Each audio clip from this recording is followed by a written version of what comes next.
Ameaças e uma caça aos esquerdistas fazem parte da rotina descrita por funcionários da Fundação Palmares. Um tipo de tratamento que também já foi relatado por empregados da Secretaria Especial de Cultura. São denúncias de assédio moral e perseguição ideológica que geram tensão, medo e estresse entre os empregados que guiam o funcionamento dos órgãos responsáveis pela gestão cultural brasileira. Eu sou a Aline Pellegrini e este é o Durma Com Essa, o podcast de notícias do Nexo.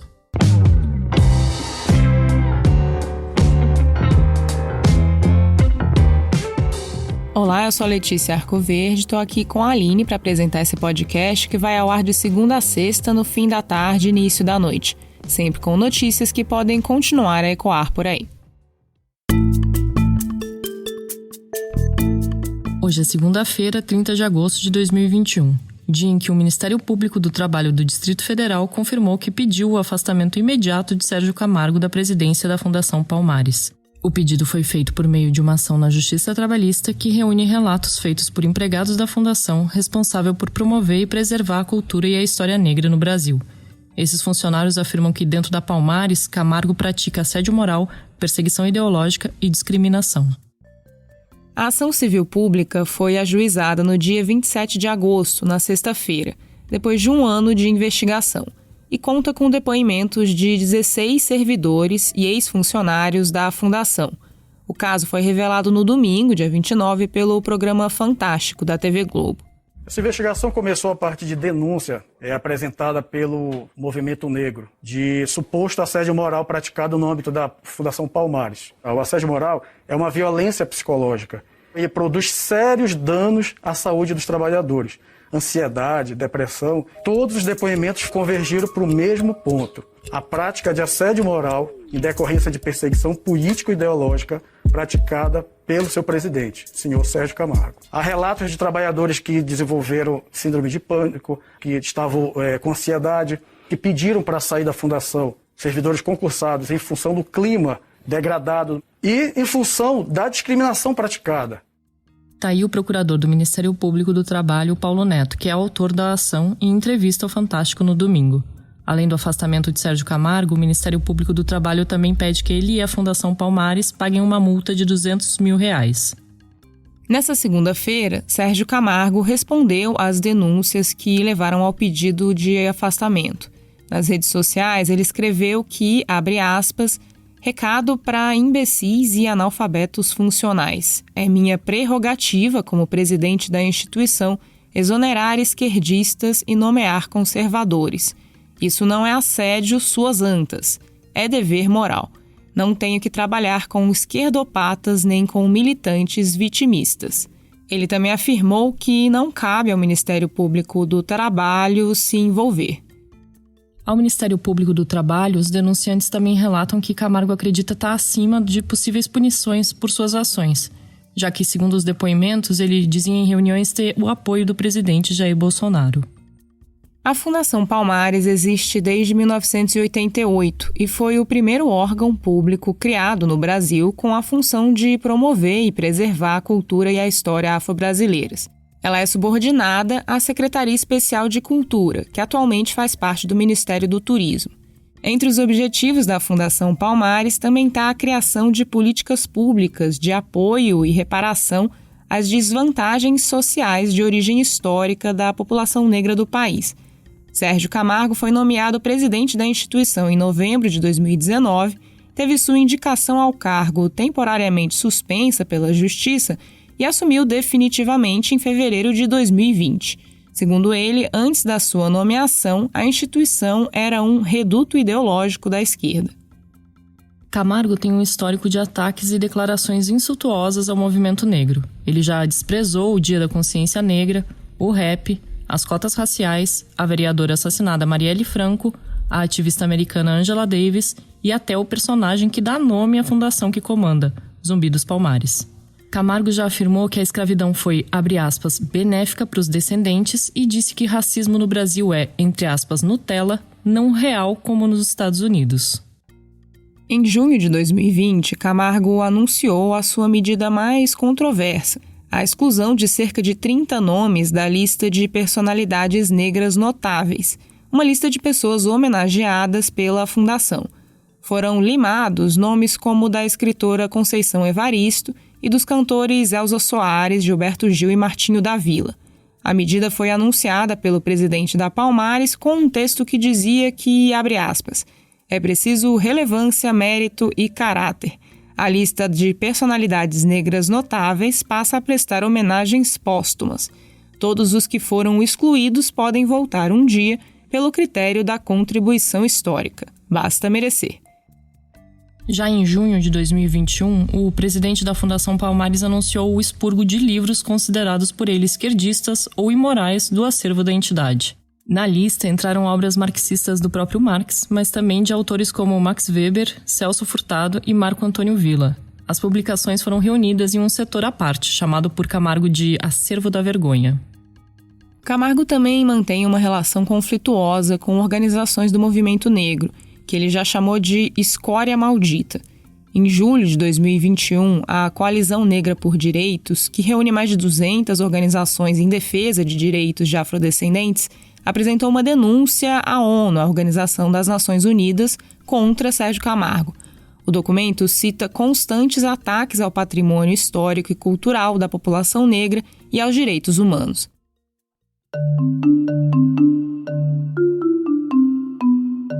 O procurador do Ministério Público do Trabalho, Paulo Neto, diz que depois da nomeação de Camargo para a presidência da Palmares, o secretário especial de Cultura da época foi até a fundação e fez uma reunião com funcionários, dizendo que os esquerdistas seriam localizados e que, abre aspas, cabeças iriam rolar.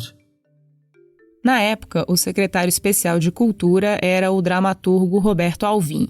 Alvim foi demitido em janeiro de 2020, semanas depois do episódio narrado pelo procurador, por causa da repercussão de um vídeo em que ele reproduz parte de um discurso feito pelo nazista Joseph Goebbels, que foi ministro da propaganda do ditador alemão Adolf Hitler.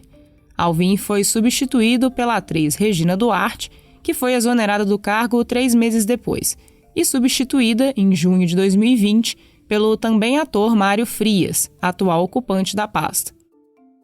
Antes da divulgação das denúncias contra Camargo, Mário Frias já tinha sido acusado de assédio moral por funcionários da Secretaria Especial de Cultura. Segundo os relatos, Frias implementou na Secretaria Especial de Cultura um clima de desconforto, tratando empregados aos berros, com xingamentos e ofensas. Além disso, segundo os funcionários, ele andava pelos corredores da esplanada com uma arma na cintura à vista de todos. Os episódios foram revelados em uma matéria publicada em maio de 2021 pelo jornal Folha de São Paulo. De acordo com os funcionários, a gritaria de Frias era ouvida de longe, o que deu o apelido de hospício para a Secretaria Especial da Cultura. Em suas redes sociais, Frias afirmou que a reportagem era, abre aspas, caluniosa e difamatória e que pretendia processar os responsáveis por ela. Depois da publicação, o deputado do PSOL, Ivan Valente, protocolou uma representação contra Frias que pedia para a Comissão de Ética Pública uma apuração da conduta do secretário. Até agora, não há um resultado do pedido de investigação. 2 meses depois da representação do deputado, em julho, parlamentares do PSOL e de outros partidos de esquerda enviaram à Procuradoria-Geral da República um pedido de investigação de perseguição político-ideológica dentro da Secretaria Especial da Cultura. Isso depois de um parecer técnico carregado de frases religiosas ter barrado um festival de jazz de captar recursos via Lei Rouanet. Os parlamentares que assinam o texto também querem que a investigação apure possíveis abusos de autoridade, assédio moral e ato de improbidade administrativa. O intuito é incorporar as investigações ao inquérito já em curso no Ministério Público Federal, que apura se a conduta do Ministério do Turismo e da Secretaria Especial da Cultura na avaliação de projetos que buscam incentivos via Lei Rouanet é motivada por questões político-ideológicas. O discurso de Frias e de Camargo, que demoniza membros da esquerda na área cultural, segue o que prega o presidente Jair Bolsonaro, que na linha da extrema-direita global sustenta que a cultura está tomada por marxistas e que está em curso uma guerra cultural. Os relatos sobre o que acontece no dia a dia dos órgãos da área no governo estão sendo apurados. Enquanto isso, o setor cultural no país sofre com a paralisia. Na avaliação de Denise Dora, diretora executiva da ONG Artigo 19 na América do Sul, as políticas públicas que deveriam promover a cultura tentam marginalizar artistas, paralisar verbas e deliberadamente criar empecilhos para o seu funcionamento.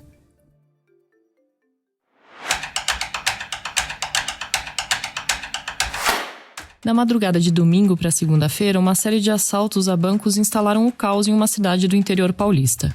O redator Estevão Bertoni está escrevendo sobre o assunto. Estevão, conta pra gente o que aconteceu em Araçatuba na madrugada dessa segunda-feira. Um grupo de criminosos atacou por volta da meia-noite 3 agências bancárias no centro da cidade, que tem cerca de 200 mil habitantes. Ainda não se sabe quantos homens estavam envolvidos na ação, mas era um grupo relativamente grande. Eles fizeram moradores como escudos humanos, inclusive forçando as pessoas a deitar em cima dos capôs e dos tetos dos carros que eram usados no crime. Os bandidos atiravam para o alto e forçavam os próprios reféns a ligarem para a polícia e a desligarem antes de passarem as informações. Carros foram queimados pelo centro e 40 explosivos foram espalhados por 20 pontos para dificultar a resposta da polícia. Nesta segunda-feira, Araçatuba parou. As aulas foram suspensas, o transporte público foi desviado para não passar pelo centro e as ruas ficaram fechadas por causa dos explosivos. 3 pessoas morreram, sendo 2 moradores e um suspeito, e 5 ficaram feridas. E, Estevão, por que esse crime pode ser caracterizado como parte de um fenômeno chamado de novo cangaço? O termo novo cangaço, para designar esse tipo de ação de bandidos, começou a ser usado por delegados de polícia e pela imprensa. É uma estratégia que remete a grupos de sertanejos, como o de Lampião, que no começo do século XX sitiava e saqueava cidades e enfrentava a polícia. O novo cangaço, segundo a professora Jane Aquino, da Universidade Federal do Ceará, que pesquisa o tema, começou no Brasil ainda nos anos 1990, no Nordeste. É uma estratégia diferente de roubos, como o assalto ao Banco Central de Fortaleza em 2005, feito por um túnel, de modo discreto, e que é considerada, dentro do crime, uma ação de bandidos de elite. No novo cangaço, as intervenções são espalhafatosas, mas também exigem planejamento e logística que facilitam a fuga. É sempre de madrugada, em cidades pequenas e médias com pouco efetivo policial. Em Araçatuba, os bandidos usaram um drone para monitorar a chegada da polícia. É muito difícil prender os envolvidos depois. Desde 2018, mais de 30 ações do tipo já foram registradas pelo país. O texto do Estevão você vai poder ler no nexojornal.com.br.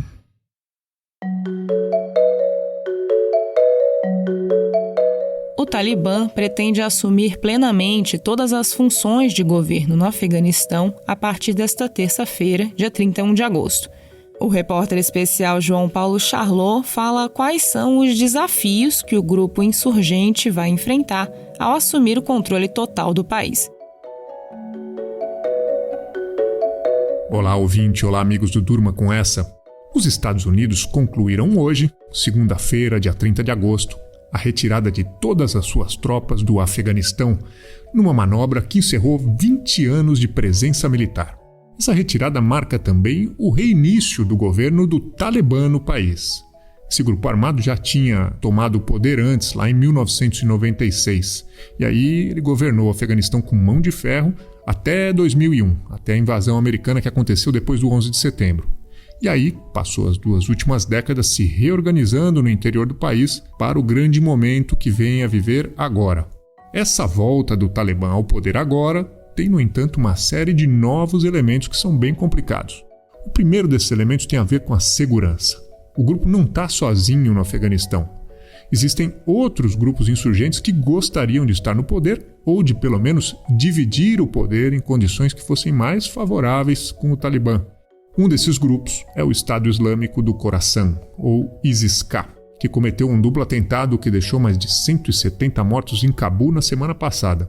Então a primeira questão é saber se o Talibã tem condições de efetivamente exercer o poder e manter o monopólio do uso da força no país sem que o Afeganistão caia de novo numa longa guerra civil. O outro problema é econômico. Os 20 anos de presença estrangeira fizeram do Afeganistão um país muito melhor do ponto de vista econômico e de emprego. Só que essa melhoria não foi estrutural. Ela estava condicionada à presença de dezenas de embaixadas e de organizações humanitárias que geraram emprego e fizeram a economia local crescer. Mas agora tudo isso acabou, e milhares de intérpretes, de motoristas, cozinheiros, guias e outros trabalhadores estão nas ruas sem dinheiro e sem emprego. Além disso, o sistema bancário está fechado desde que o Talibã entrou em Cabul, as pessoas não sacam dinheiro no banco. E o governo americano congelou os ativos para o novo governo local. À medida que o tempo vai avançando e a situação se desenrola, o Talibã vai tendo que funcionar não só como um grupo armado eficiente o bastante para tomar de volta o poder, mas também como uma máquina burocrática que consiga tocar o país adiante e atender a população, que é o que, no fundo, é a principal razão de ser de qualquer governo do mundo.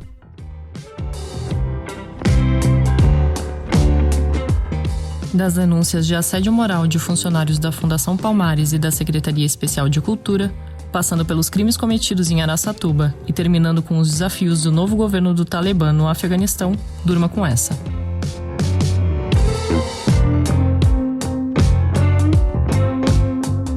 Com roteiro de Aline Pellegrini, produção de Letícia Arcoverde, participações de Estevão Bertoni e João Paulo Charlot e edição de áudio de Roberto Soares, termina aqui mais um Durma com essa. Até amanhã.